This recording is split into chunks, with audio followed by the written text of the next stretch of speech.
श्री राम के तीनों भाई लक्ष्मण, भरत और शत्रुघ्न कौन थे?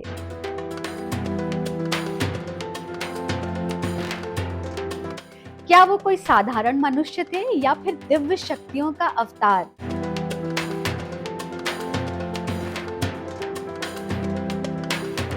और सबसे इंटरेस्टिंग बात कि क्या श्री राम की कोई बहन थी जिनके कारण चारों भाई अस्तित्व में आए?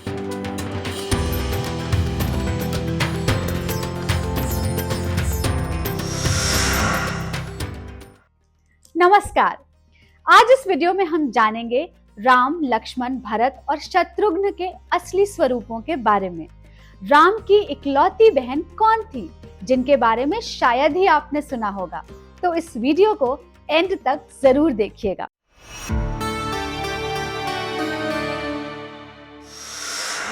रामायण सिर्फ एक कहानी नहीं है, बल्कि धर्म की स्थापना का पाठ है। जब भगवान विष्णु ने राम के रूप में अवतार लिया, तो उनके आयुध और परम भक्त भी साथ ही पृथ्वी पर आए। मतलब जब सत्य स्थापित होता है, तो सारी कॉस्मिक फोर्सेस एक साथ मिलकर काम करती हैं। और तभी तो त्रेता युग में ये चार भाइयों का प्रेम और एकता हजारों वर्ष बाद भी हमारे लिए एक प्रेरणा है। जैसा कि सब जानते हैं कि कौशल्यानंदन श्री राम भगवान विष्णु के 7वें अवतार हैं। कहा जाता है कि जब जब पृथ्वी पर अधर्म और अन्याय बढ़ने लगा, तब तब धर्म की पुनः स्थापना के लिए भगवान विष्णु ने अलग अलग रूपों में अवतार लिए और त्रेता युग में वे श्री राम के रूप में पृथ्वी पर आए। श्री राम का अवतार सिर्फ रावण का वध करने के लिए नहीं था, बल्कि मानव जाति को मर्यादा, कर्तव्य और आदर्श जीवन का मार्ग दिखाने के लिए भी था। इसीलिए उन्हें केवल एक योद्धा या राजा नहीं, बल्कि मर्यादा पुरुषोत्तम के रूप में पूजा जाता है। श्री राम के जीवन की सबसे बड़ी विशेषता ये है कि उन्होंने हर परिस्थिति में अपने कर्तव्य और धर्म को सबसे ऊपर रखा। जब माता कैकेयी ने राजा दशरथ से वनवास का वरदान मांगा, तब श्री राम ने बिना किसी सवाल, बिना किसी विरोध और बिना राजगद्दी के लिए संघर्ष किए तुरंत वनवास स्वीकार कर लिया। जरा सोचिए, आज के समय में क्या कोई राज्य, अधिकार या संपत्ति को इतनी सहजता से त्याग सकता है? श्री राम ने हमें सिखाया है कि माता पिता का वचन और परिवार की मर्यादा व्यक्ति के अहंकार से कहीं बड़ी होती है। तुलसीदास जी ने श्री राम को आदर्श पुत्र, आदर्श भाई, आदर्श पति और आदर्श राजा के रूप में दर्शाया है। श्री राम का जीवन सिर्फ एक कहानी नहीं, बल्कि मानव जीवन जीने का एक ऐसा आदर्श है जो हजारों सालों बाद भी उतना ही प्रासंगिक है। श्री राम के माता सीता से 2 पुत्र हुए, लव और कुश। लव को उत्तर कौशल का राज दिया गया, जिसकी राजधानी श्रावस्ती थी। माना जाता है कि आज के लाहौर की स्थापना भी लव ने की थी और उस समय उसका नाम लवपुरी था। कुश को दक्षिण कौशल का राज दिया गया, जिसकी राजधानी कुशवती थी, जो आज बिलासपुर जिले के पास है। रामायण के अनुसार भरत राजा दशरथ की दूसरी रानी कैकेयी के पुत्र थे। वो 4 भाइयों में दूसरे स्थान पर थे, लेकिन वो कोई आम पुरुष नहीं थे, बल्कि विष्णु जी के पंचजन्य शंख का अवतार थे, जो विजय, शांति और पवित्रता का प्रतीक है। वो धर्म और त्याग के प्रतिमान हैं। जब राम वनवास गए, भरत ने राजगद्दी स्वीकार करने से मना कर दिया और पूरे 14 वर्ष तक श्री राम की चरण पादुकाओं को सिंहासन पर रखा और खुद नंदीग्राम में तपस्वी की तरह रहकर राजपाट को प्रतिनिधि के रूप में चलाया।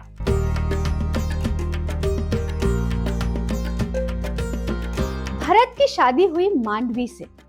मांडवी राजा जनक के छोटे भाई कुशध्वज और रानी चंद्रभागा की पुत्री थी और सीता जी की चचेरी बहन थी। भरत और मांडवी के 2 पुत्र हुए, तक्ष और पुष्कल।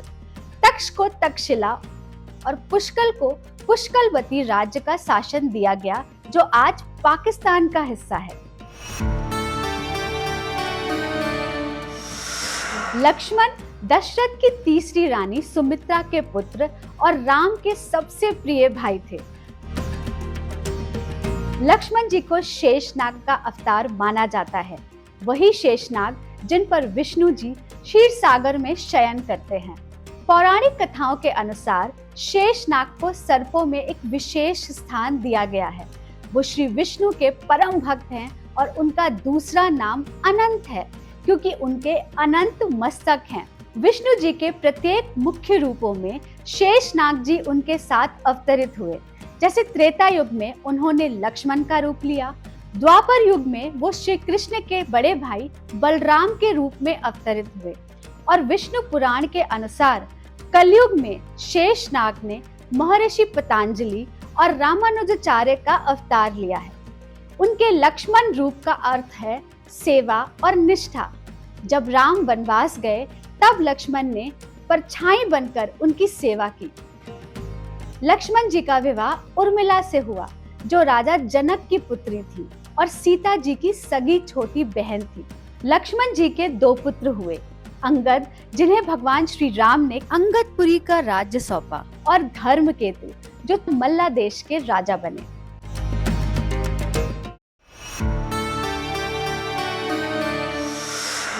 शत्रुघ्न लक्ष्मण के जुड़वा भाई और सुमित्रा के पुत्र थे। कहते हैं शत्रुघ्न विष्णु जी के सुदर्शन चक्र का अवतार थे, जो अधर्म और अन्याय को खत्म करता है। शत्रुघ्न का अर्थ है निरंतर शत्रुओं का संहार करने वाला। उन्होंने मथुरा के राजा लवणासुर का वध किया, जो श्री राम के अश्वमेध यज्ञ में बाधा डाल रहे थे। शत्रुघ्न की शादी हुई श्रुतकीर्ति से, जो भरत की पत्नी मांडवी की सगी बहन और सीता जी की चचेरी बहन थी। उनके 2 पुत्र थे, सुबाहु और शत्रुघाती। सुबाहु बाद में मथुरा के राजा बने, जबकि शत्रुघाती ने विदिशा पर राज किया।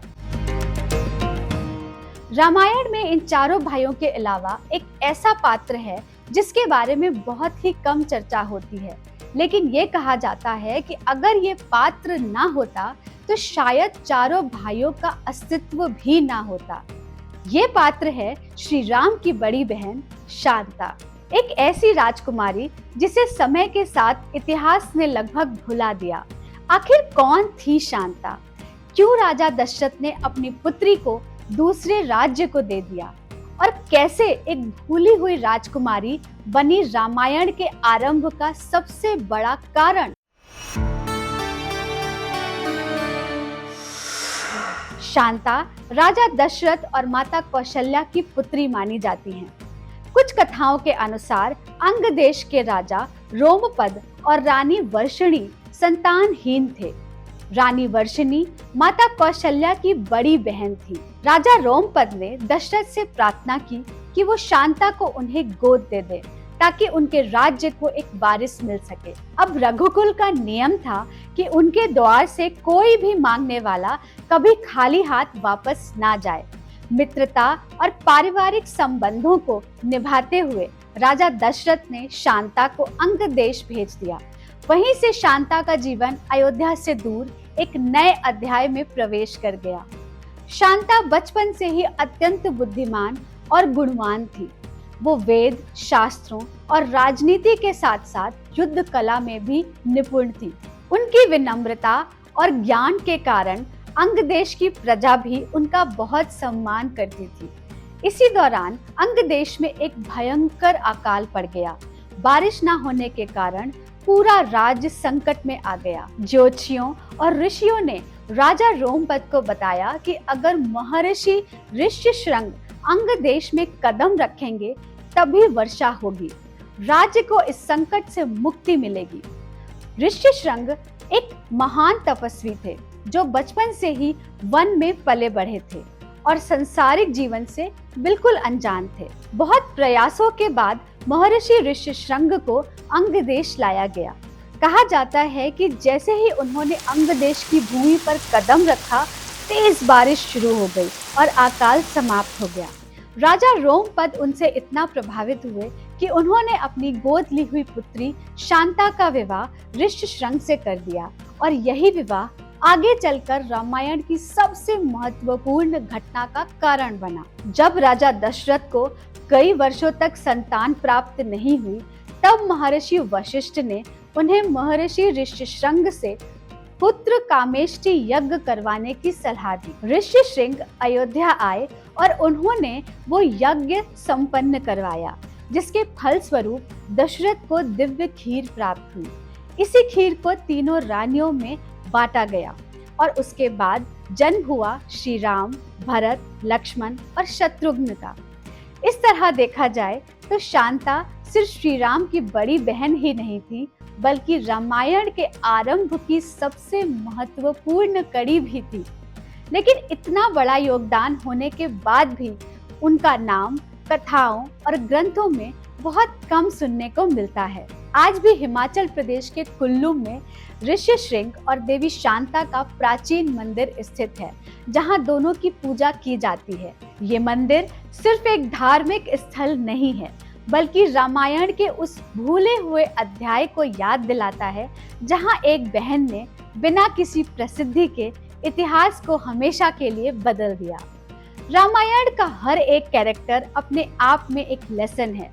इन पांचों की कहानी सिर्फ एक परिवार की कहानी नहीं, बल्कि एक उदाहरण है कि जब सत्य और धर्म स्थापित होता है, तो परिवार की एकता और प्रेम सबसे बड़ी शक्ति बन जाती है। अगर आपको ये वीडियो पसंद आया हो तो इसे ज्यादा से ज्यादा लाइक, शेयर करिए। हमें कमेंट करके बताइए कि आपको इन पांचों सिबलिंग्स में कौन सबसे ज्यादा इंस्पायरिंग लगता है। हमारे चैनल हमारा सनातन को सब्सक्राइब कीजिए, क्योंकि यहाँ हम सिर्फ कहानी नहीं सुनाते, बल्कि सनातन के पीछे का असली अर्थ भी समझाते हैं। नमस्कार। धर्मो रक्षति रक्षता।